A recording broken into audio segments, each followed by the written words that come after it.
ஒரு மகிழ்ச்சியான செய்தி. இதயம் நலனையின் விலை லிட்டருக்கு ரூபாய் 105 குறைஞ்சிருக்கு.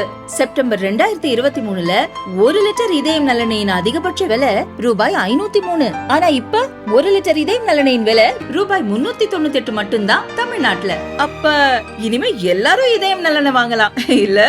சிறுமிகள் மீதான பாலியல் வன்கொடுமை மற்றும் 18 வயதுக்கு உட்பட்ட பெண்கள் மீதான கூட்டு பாலியல் வன்கொடுமை குற்றம் செய்வோருக்கு அதிகபட்சமாக மரண தண்டனை விதிக்க வகை செய்யும் சட்ட மசோதாக்கள் தமிழக சட்டப்பேரவையில் நிறைவேற்றம். பீகார் அரசு நடத்திய ஜாதிவாரி மக்கள் தொகை கணக்கெடுப்புக்கு அம்மாநில உயர்நீதிமன்றம் தடை விதித்துவிட்டதாக தமிழக சட்டப்பேரவையில் முதல்வர் ஸ்டாலின் கூறியது அப்பட்டமான பொய் என பாமக நிறுவனர் ராமதாஸ் கண்டனம். பாஜக மற்றும் RSSின் கொள்கைகளை சீமான் தொடர்ந்து பேசி வருகிறார். தமிழகத்தில் பாஜக காலூன்றுவதற்கு சீமான் துணை நிற்கிறார். நாம் தமிழர் கட்சியை கலைத்துவிட்டு பாஜகவில் சீமான் சேர வேண்டும் என காங்கிரஸ் MP மாணிக்கம் தாக்கூர் விமர்சனம். பாஜக மற்றும் அதன் கூட்டணி கட்சிகள் ஆளும் மாநிலங்களுக்கு அதிக நிதி ஒதுக்கப்பட்டுள்ளது. பெரும்பாலான எதிர்க்கட்சிகள் ஆளும் மாநிலங்களுக்கு குறைந்த அளவே நிதி ஒதுக்கப்பட்டிருக்கிறது. மாநிலங்களுக்கு இடையேயான வரி பகிர்வில் மத்திய பாஜக அரசு அப்பட்டமான பாரபட்ச போக்கை கடைபிடிக்கிறது என தமிழக காங்கிரஸ் தலைவர் செல்வ பெருந்தகை கண்டனம். பெண்களுக்கு எதிரான பாலியல் குற்ற வழக்குகளை விசாரிக்க சென்னை, திருச்சி, மதுரை, நெல்லை, கோவை, சேலம் ஆகிய 7 மாவட்டங்களில் சிறப்பு நீதிமன்றங்கள் அமைக்கப்படும் என முதல்வர் ஸ்டாலின் அறிவிப்பு. திராவிடர் இயக்கம், திராவிட இயக்க தலைவர்கள் குறித்து அவதூறுகளையும் இழிவுகளையும் தொடர்ந்து அள்ளி வீசி வருகிற நாம் தமிழர் கட்சி தலைவர் சீமானுக்கு தக்க பாடம் புகட்ட வேண்டும் என மதிமுக பொதுச் செயலாளர் வைகோ கண்டனம். வைகுண்ட ஏகாதசியை முன்னிட்டு ஸ்ரீரங்கம் ரங்கநாதர் கோவிலில் நடத்தப்பட்ட பரமபத வாசல் திறப்பு விழாவில் அமைச்சர் சேகர் பாபு குடும்பத்துடன் கலந்து கொண்டதால் பக்தர்கள் நீண்ட நேரம் காக்க வைக்கப்பட்டதாக பாஜக மாநில தலைவர் அண்ணாமலை கண்டனம். அருப்புக்கோட்டை நகரில் புதிய ரயில் பாதையை ரத்து செய்த திமுக அரசை கண்டித்து வரும் 20ஆம் தேதி மாபெரும் போராட்டம் நடத்தப்படும் என தமிழக பாஜக தலைவர் அண்ணாமலை அறிவிப்பு. நீட் தேர்வு ரத்து விவகாரத்தில் மக்களை திமுக அரசு ஏமாற்றுகிறது. எந்த பொய்யையும் சொல்லி தமிழக மக்களை ஏமாற்றி விடலாம் என்று கனவு காணும் தமிழக ஆட்சியாளர்களின் எண்ணம் இனி வரும் காலங்களில் ஈடேறப் போவது இல்லை என தவேக தலைவர் விஜய் உறுதி. பிப்ரவரி 5ஆம் தேதி நடைபெறும் ஈரோடு கிழக்கு சட்டப்பேரவை தொகுதி இடைத்தேர்தலில் கூட்டணி கட்சிகள் ஆதரவுடன் திமுக வேட்பாளராக VC சந்திரகுமார் போட்டியிடுவார் என திமுக அறிவிப்பு. இவர் இதற்கு முன்பு விஜயகாந்தின் தேமுதிகவில் இருந்தார். ஈரோடு கிழக்கு சட்டமன்ற தொகுதி இடைத்தேர்தலில் திமுக கூட்டணி வேட்பாளர் VC சந்திரகுமாரின் வெற்றிக்கு இந்திய கம்யூனிஸ்ட் பாடுபடும் என அதன் மாநில செயலாளர் ரா முத்தரசன் உறுதி. அதேபோல தமிழக வாழ்வுரிமை கட்சித் தலைவர் பண்டுட்டி வேல்முருகன், மனிதநேய மக்கள் கட்சித் தலைவர் ஜவாஹருல்லாவும் அறிவிப்பு. பெரியாரின் வரலாறும் சாதனைகளும் மிக நீண்டவை.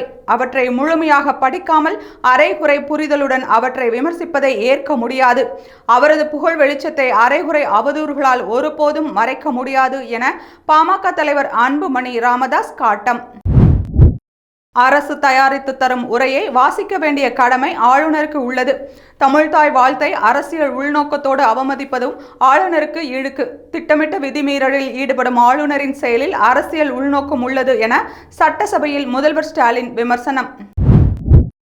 RSS சங் பரிவார் கும்பலில் கரைந்து போன சீமான் பெரியாரையும் நாட்டு முன்னேற்றம் மற்றும் வளர்ச்சிக்கு பாடுபட்ட பெரியோர்களையும் இழிவுபடுத்தி அவமதித்து மூட பழக்க வழக்கங்களுக்கு உயிரூட்டும் முயற்சியில் ஈடுபடுகிறார் என இந்திய கம்யூனிஸ்ட் தமிழ்நாடு மாநில செயலாளர் ரா முத்தரசன் கண்டிப்பு.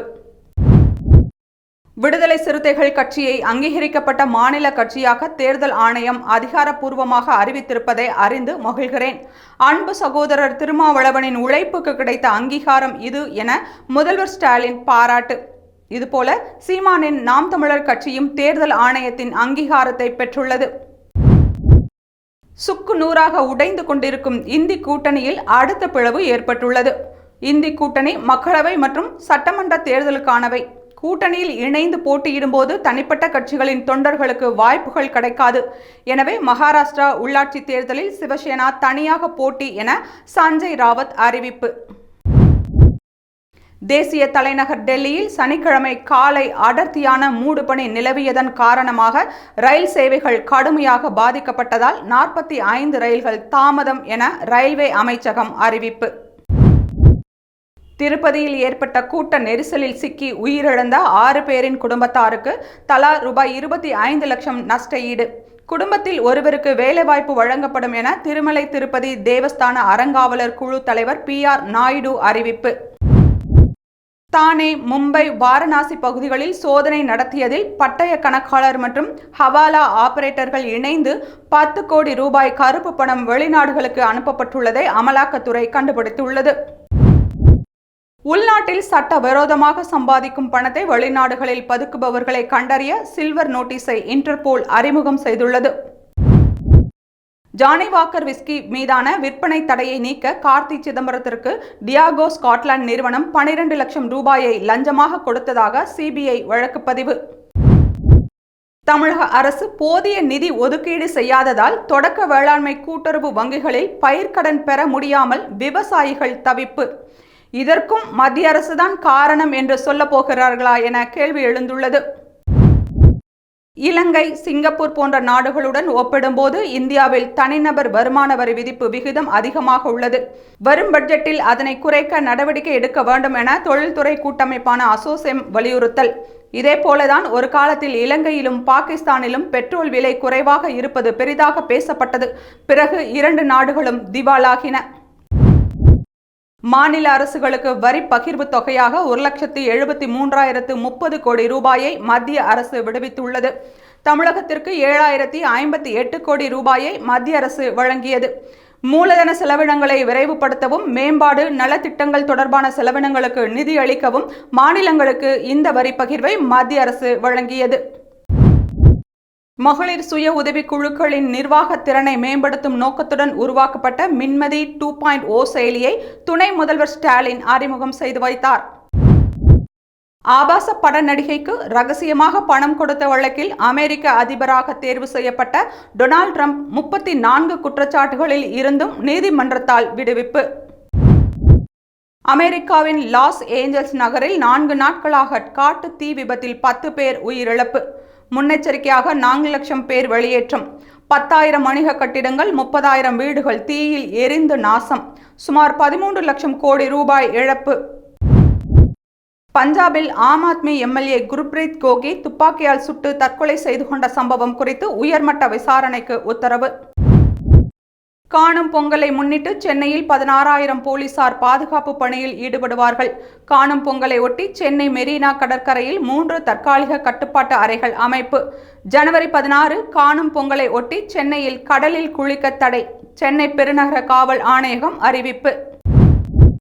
பழனி தண்டாயுதபாணி சுவாமி மலைக்கோவிலுக்கு அறங்காவலர் குழுவை நியமனம் செய்து தமிழக அரசு அரசாணை வெளியீடு. தனசேகர், KM சுப்பிரமணி, அன்னபூரணி, GR பாலசுப்பிரமணியம் ஆகியோர் நியமனம் செய்யப்பட்டுள்ளனர். திண்டுக்கல்லைச் சேர்ந்த மா பாலசுப்பிரமணியத்தையும் அறங்காவலர் குழு உறுப்பினராக நியமித்து அரசாணை வெளியீடு. உத்தரப்பிரதேசத்தின் கன்னோஜ் ரயில் நிலையத்தில் கட்டுமான பணியின் போது ஏற்பட்ட விபத்தில் 35 தொழிலாளர்கள் இடுபாடுகளில் சிக்கிய நிலையில் 3 தொழிலாளர்கள் உயிரிழந்தனர்.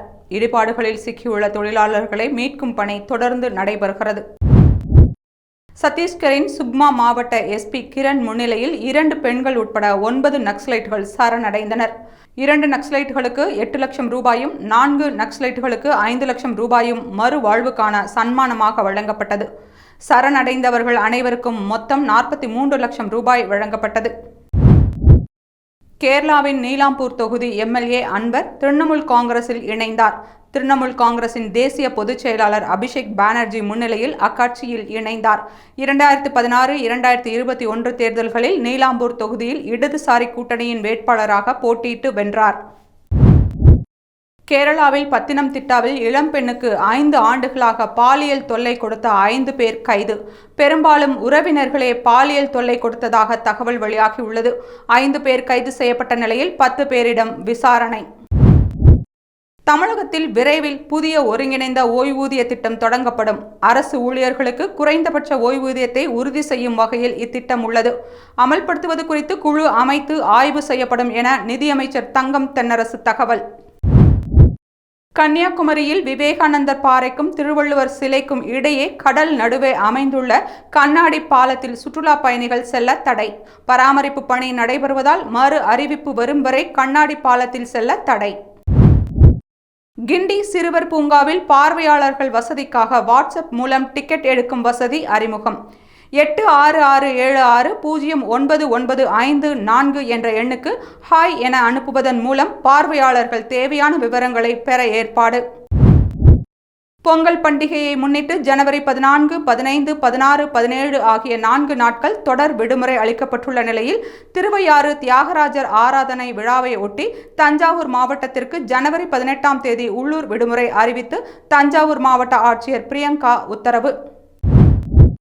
கனடாவின் புதிய பிரதமர் யார் என்பதை மார்ச் 9ஆம் தேதி ஆளும் லிபரல் கட்சி அறிவிக்கும் என்று அக்கட்சியின் தலைவர் சஜித் மெஹ்ரா தெரிவித்துள்ளார்.